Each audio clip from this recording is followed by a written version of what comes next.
So now we're going to talk about mechanically stabilized earth walls. We'll go through the basics, and the big thing is the advantages versus disadvantages. Mechanically stabilized earth walls are going to be significantly cheaper to build and easier for unskilled laborers to build. They're fairly flexible, and in the end, they're usually pretty aesthetic because you get a pattern, kind of like brickwork on the outside of the wall rather than a large slab of concrete that would need to be cleaned up to make it look a little bit more appealing.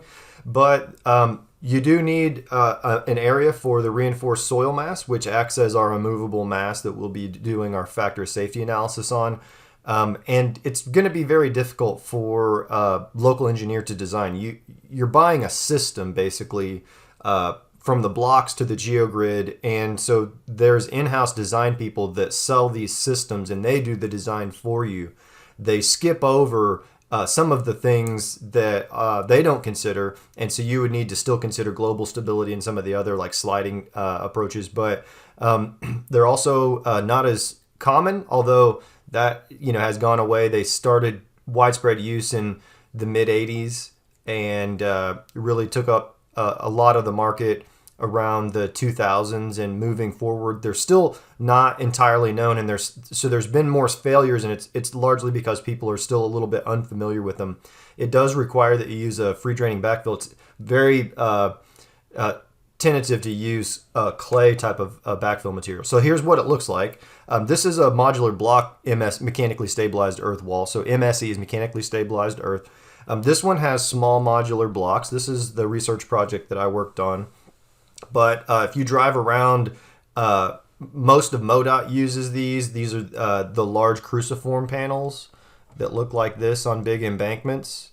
Those are also mechanically stabilized earth walls, but they're not modular blocks. So these are blocks that a person can pick up so unskilled laborers can install these. So you have backfill material, and then there's these reinforcing strips that tie in the facing to a stable area. And so from balance of forces, let's take a look at this figure.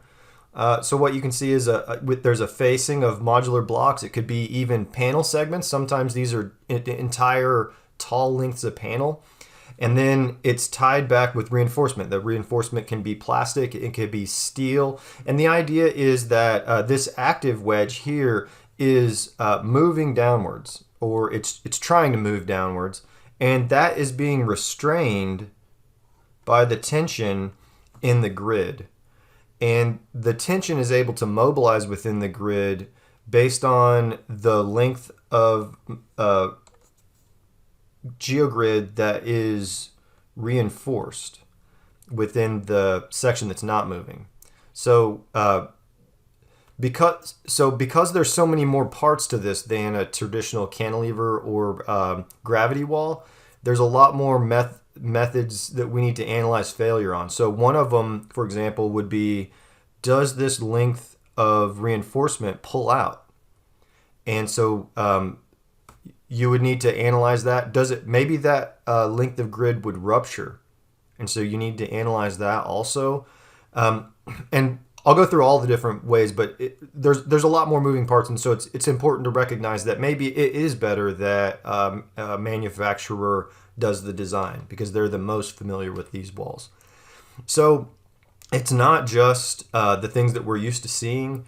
Sod house is a type of mechanically stabilized earth walls. The oldest pyramids in Egypt, the ziggurats, are made of sand and layers of papyrus. And so there's a YouTube channel, Engineering Explained, and I've seen this in other places too, but he puts his car on top of, I think it's gravel, and uses bed sheets or something like that. And you can see that there's significant capacity once you add this horizontal confining effect. They also have the possibility of taking some additional loads besides just the loads of the soil. And there's some history of that. So for example, this is calling out a facing panel, and that facing panel is interlocking with the traffic barrier. So you can imagine a car striking this thing and forcing it away from the backfill. And so that's a part of the design load for these reinforcement layers. And you would probably want to look at, how deep the area of reinforcement is. This geometry that you're seeing here is very common in MoDOT abutments. So to my knowledge, they still use this approach a lot. And basically what they do is they drive the pile and then they build a reinforced abutment around it. Now, in this case, the design is intentionally separating the structural loads of the bridge from the loads that are associated with retaining the soil. And there's new designs that are actually building the retaining wall first and driving the pile through that. Now, so you're going to damage some of the reinforcement, but if that's considered during the design, maybe it's acceptable. And then there's also designs that have the entire bridge being supported by the retaining wall. I know that MoDOT on some county bridges, I believe, did an experiment with this. And so the idea was even more simple than this. Instead of having an abutment seat, they just laid the bridge beams right on top of the reinforced material. And so you can imagine being able to build this much quicker. Also, if you can imagine that during normal construction, this material wants to settle because it's resting on maybe other dirt. It's not excavated to rock, but that the pile is sitting right on rock. What can happen is this material settles, the pile doesn't settle, and so you end up with a launch onto the bridge scenario. And that's not going to happen when the bridge is resting, because the bridge would actually settle along with the abutment material. So here's the type of cruciform panels. This is a company called Reinforced Earth, and they were really pioneers in the field. They use these large cruciform concrete precast panels and steel reinforcement that ties them back. And I'm not 100% sure on the geometry, but I think that there's several places that the steel tie in to these panels. It may just be one place, and maybe it depends. So let's look at some of the ways that we can get failure. I mentioned pull out of the effective length. So the idea would be that maybe if your retained mass wasn't really large enough, that this dimension would be too short. And so as this is going down, it's going to apply a force on the geogrid that would try and pull it out. And if that length isn't long enough, then you won't get a lot of friction from that. And so there's not going to be as much resistance. So that's one failure mechanism. Another one would be rupture of the reinforcement. If we look at stress distribution along the geogrid layers or the reinforcement layers, where this active wedge failure plane intersects the reinforcement, that's going to be where the stress is the highest. So let's say that that's the stress right above that point. As we move away from the failure point or the active wedge slide point, the stress is going to reduce until it goes all the way to zero at the end. And it may even go to zero before that. And then conversely, as we move within the active wedge, it will also reduce. But oftentimes there's a residual stress because these blocks are actually trying to pull out also. So you may have a stress distribution within the geogrid layer that looks something like that.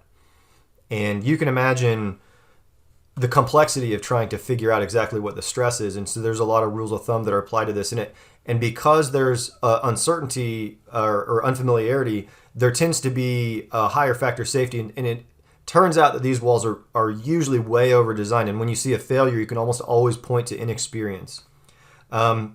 Another potential location of failure would be the facing connection. So I mentioned that there's stress here at the facing.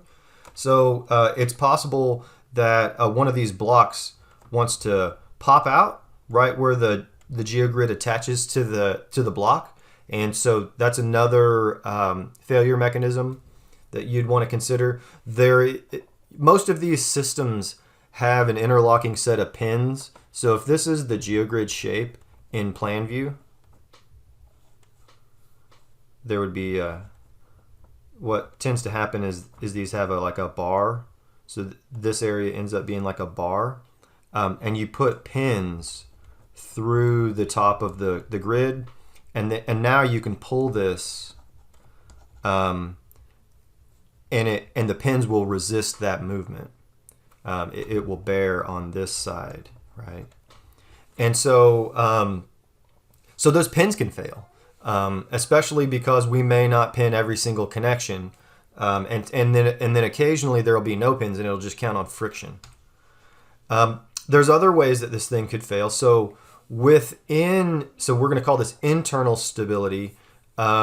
This would be like, well, we already mentioned facing connection, but facing can bulge as well. So if you can imagine, this block right here is not attached to any geogrid.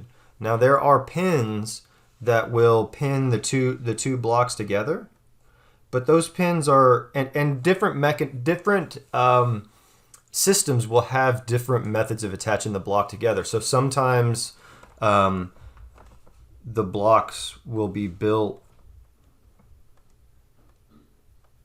with a chunk that sets down,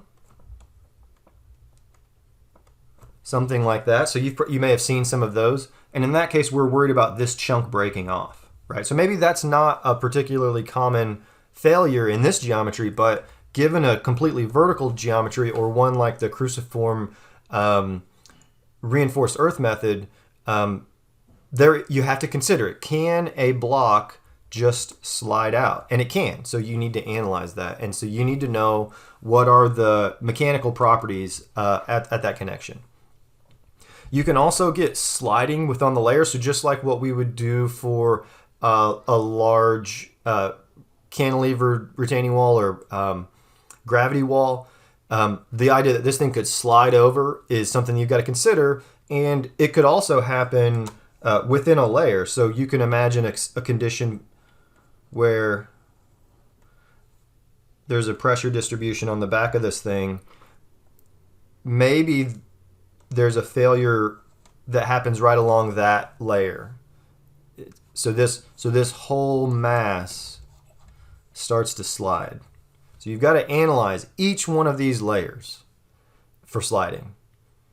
And so it may be the most common place that this thing would fail would be right along this layer, because we've got embedment at the facing that would kind of restrain it. So that's why you need to do the analysis on each of the layers. It tends to be towards the bottom when that kind of thing happens. And then you can also get pull out and rupture of the geogrid. So it can pull out of here. The grid can rupture along this section. And then we've got to talk about just every other type of retaining wall, just like every other type of retaining wall. So we've got to worry about bearing capacity along the bottom of this. And we would analyze that just like any other bearing capacity problem. We've got to worry about sliding. So we're just going to take this whole thing and say, hey, this is a big chunk of material, and sum the forces in the x direction and determine the factor safety in sliding. Overturning would also need to be considered. And then there's finally the possibility that we might have a larger failure that looks like that. And so that requires a slope stability type of program that we haven't looked at. So it's a computer-based problem. So this is a snapshot of construction of the modular block wall that I did my research paper on. So we're going to go through all of the different things that we need to look at. So right off the bat, you can see some extra piping. That's strain gauge wiring. And most walls are not going to have these big steel tubes in them. We embedded structural elements and pushed them over towards the facing to determine what kind of capacity that the retaining wall could have in restraining lateral movement of structural elements. That's not really a common objective of a retaining wall. So when we did that test, we actually cut the blocks so that we would get less interaction from side to side. I don't think that that ended up being very effective, but that makes the wall look kind of ugly in this case. So this thing is about halfway built. So there's, I believe, 5 feet of embedment. We've got modular blocks here on this part, but then there's a cheaper blocking or a cheaper facing system called a gabion blocks. And basically it's a welded wire mesh that's been folded into an L shape and then tied in with reinforcement, and then they put a geosynthetic fabric to keep gravel from falling out. I think that there's going to be a close-up picture of that, and there's another wall that I'll show you that has that as its primary facing. So the first layer of blocks needs to be extremely flat, because if it's wavy, those waves will propagate up and make like a kind of a psychedelic pattern. And so for our wall, we cast concrete for the bottom. It can be on the earth, but it does need to be flat. And so you can see here what we're doing is actually leveling each of the blocks. So all the blocks were leveled, and then to get them the most level, we used just trimmed out pieces of roofing material. So this is asphalt shingles. So there's not a lot of vertical stress on the blocks. I mean, it's basically just self-weight. And so and then so these are cheap and reliable. They're not going to degrade over time method to lining up these blocks. So we set up the blocks. They're not leveled or aligned or straightened, and got a snap line of chalk. And this is the first block that's going in. After you get the first layer in, then you've got to start building up reinforced material behind it. And so we're going to be looking for a free draining backfill. That's going to be a granular material. So for this particular wall, it's 3/4 inch max size with no fines. So this is similar to what you might have on a French drain, but it's not absolutely required to use this material. So there's other free draining materials that would be maybe more appropriate in certain areas. So if you had access to a lot of local like river sand, then maybe you'd want to use river sand, but it needs to drain. So near the facing, you don't want to do a lot of compaction, because as this thing is pushing downwards, it's going to want to push the blocks out. And we want to minimize the horizontal stress on the block facing. Really, the place that we want the most compaction is where that active wedge failure plane is at. So the place where the failure is actually happening is the best place, or even behind that, right? So we want to keep the grid layers from pulling out.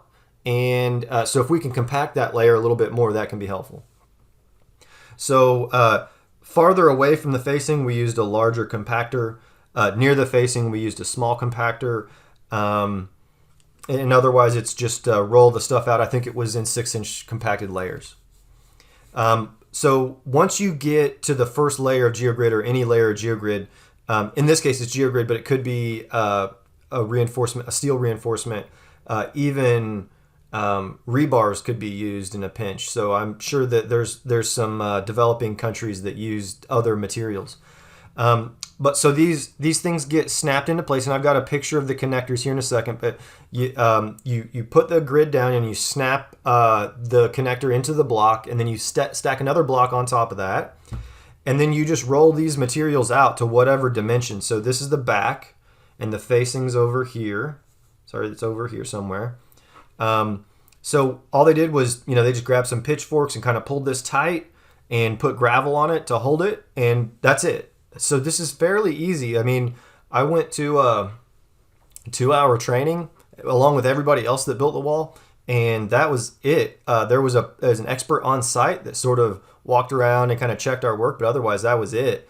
There's some unique stuff with this particular wall where because of these structural elements, we had to cut the geogrid, and that's considered a bad idea. And we did that on purpose because we wanted our test to be the worst case scenario. It would have been fairly easy to slice this down the middle and just fold it around the structural element, and that would have given us additional structural capacity. So this is considered sort of a worst case scenario. So here's the connectors. These are connectors that go between the blocks. So they just pound these connectors in, and that thing acts as the locator to make the wall go vertical. You can flip you can kind of see there's a flag shape on these. You can flip the flag around, and that will give the wall a batter rather than being vertical. So that it orients the block, and it also keeps the blocks from bulging out. Friction is an important part of that.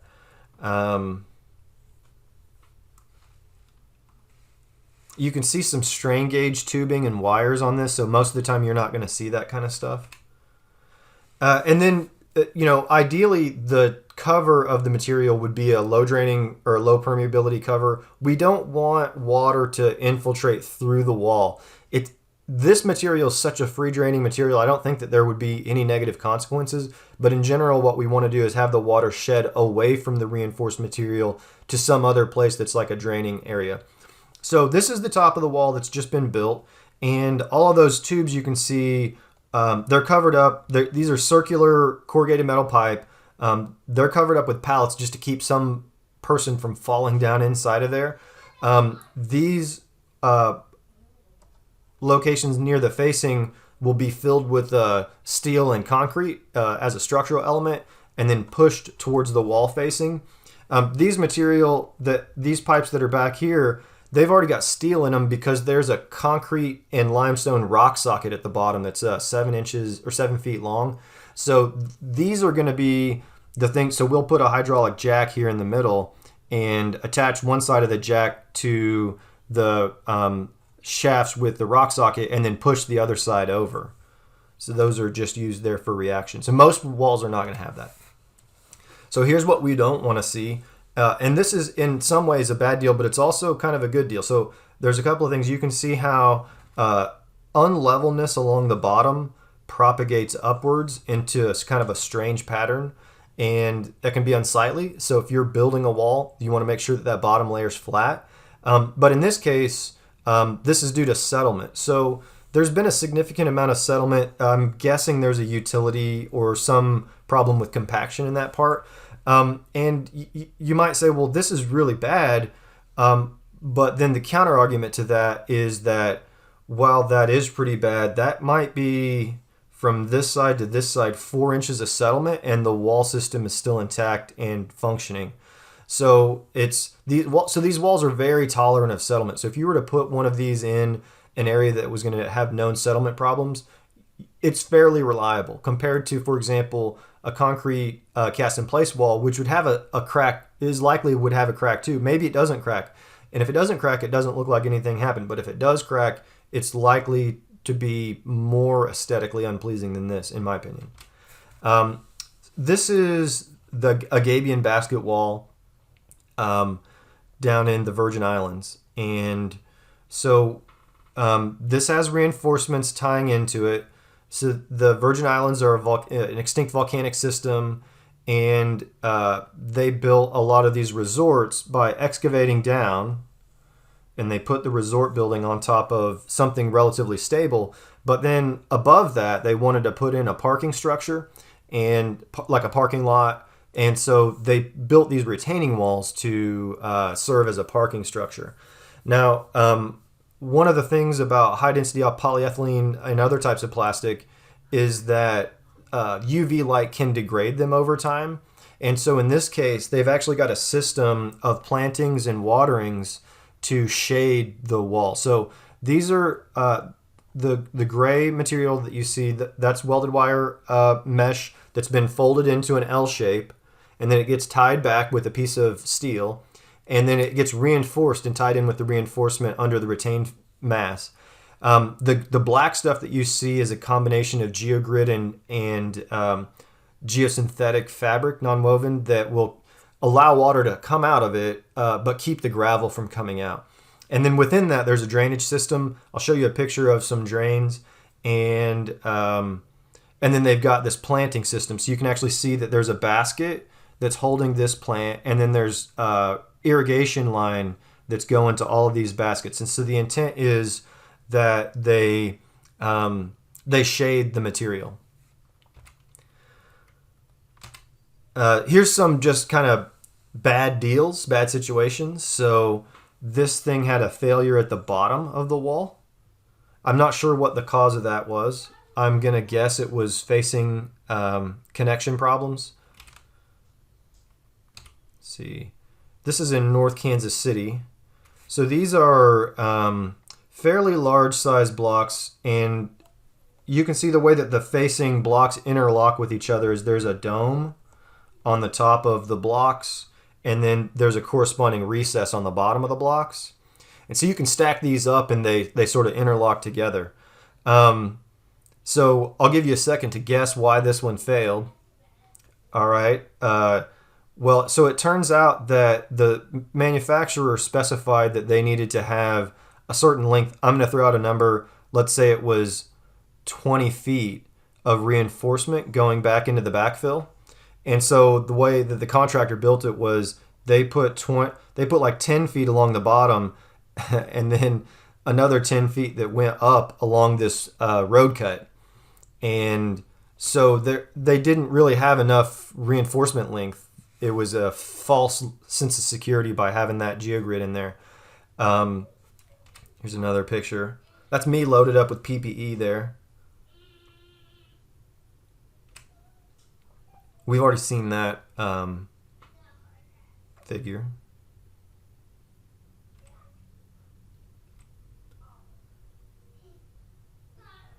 And I think I'll leave it off here. There's more to this story, but you'll have to ask me some other time. So that's a kind of a brief look at mechanically stabilized earth walls and some of the ways that they fail and how they work and what the systems look like. The next thing that we'll look at is sheet pile walls.